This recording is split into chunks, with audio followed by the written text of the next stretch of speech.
Today I will be looking at the latest additions to the Majestic Falls route, set in the year 1954, developed in Train Simulator 2017 and including a dramatic bridge washout caused by massive floodwaters and what the railroad did to temporarily solve the loss of the bridge, with details of lots of added new features as well. So let's go.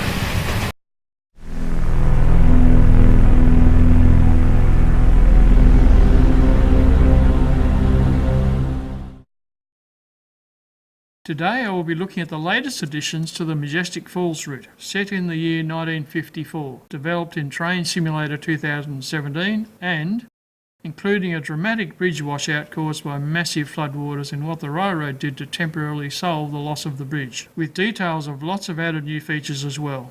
So let's go. In 1952, violent storms raged over the Great Northern Main Line west of Morgan Yard on the Majestic Falls subdivision.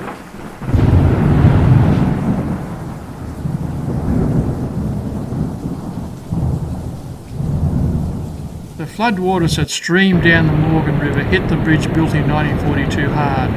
The roar of the water and the screams from the bridge was deafening. The next morning, a track survey showed the aftermath. The bridge was gone. Supports collapsed and the twisted track lay ruined on the riverbed. A quickly convened conference agreed that the main must be opened quickly. It was agreed by all that there was only one solution: a shoe fleet. A shoe fly is a temporary track used to avoid an obstacle that blocks the movement over the damaged track section. A shoe fly is often constructed to allow temporary passage past mudslides, bridge losses, flood damage, derailments and other natural disasters that require considerable time to replace a damaged section of track, tunnel and cuttings. They are built to minimum radius standards, so it requires a tearing up of as little track as possible. There are usually drastic speed restrictions applied, sometimes as low as 10 miles an hour, and part of the existing track is used for the construction crew camp train, which has to be as close as possible to the site.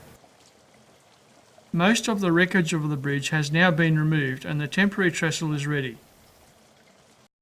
Here, concrete fillers are placed around the trestle string of bases, which is to provide some stability to the trestle. Now the trestle needs to be tested for the replacement girder bridges to be constructed downstream. Okay, so the shoe fly has been finalised and it's ready for a work train to test it out. Often with a shoe fly, it is common to put a temporary culvert on the bottom of the washout and then load soil filler to run the track across without the need for a temporary bridge or trestle. In this case, because road access to the location is non-existent and the river canyon is too deep, it was decided to construct a cheap double-layer wooden trestle, which should be adequate for the short period of time that it will be installed. On the western side of the river, a work camp has been constructed and has the materials as well as temporary bunks in a baggage car for the workers to rest between shifts.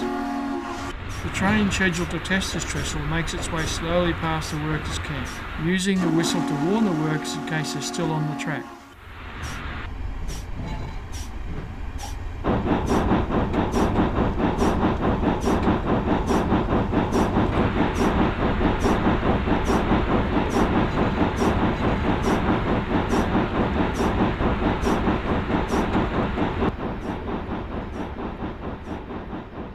After crossing the bridge, the test train blows the whistle twice.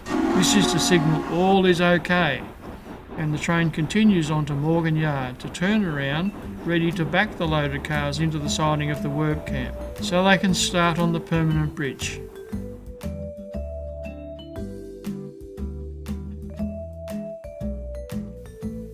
The abandoned depot here was a later upgrade of the Great Northern version used in 1954.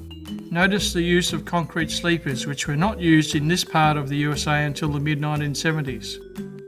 The two tracks here, which is where the Great Northern House Freight Depot was, are no longer used, nor are they connected to the main line by this time. The concrete sleepers are gone. A Great Northern style depot has been restored and all tracks are back. The depot still only caters to a single passenger car length. You may notice in the background I've yet to change the road traffic back to the 1950s era. Here I show the shunting loop needed to make it easier to shunt the house freight yard and avoid the many coal trains using this branch.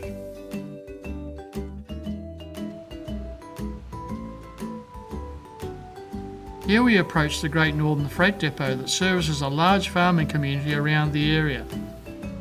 There are 2 platforms, one for loading and one for unloading.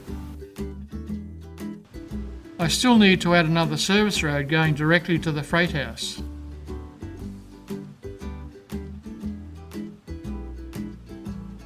Here is a siding with cattle yards adjacent for livestock being shipped to and from the nearby farm, as well as having capacity for about 10 cars and over 100 cattle which can be held in the stockyards. There is a grain silo for holding the feed and a barn with all the equipment the wranglers need.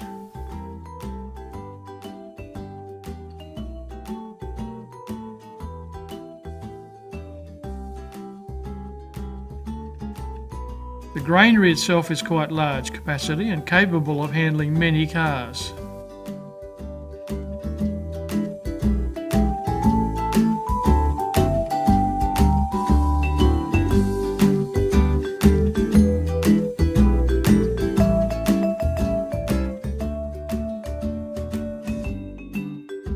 Thanks for watching. Please subscribe below, and any suggestions for future content, please put a comment there. I would really appreciate all ideas and hope you watch my next video. Bye.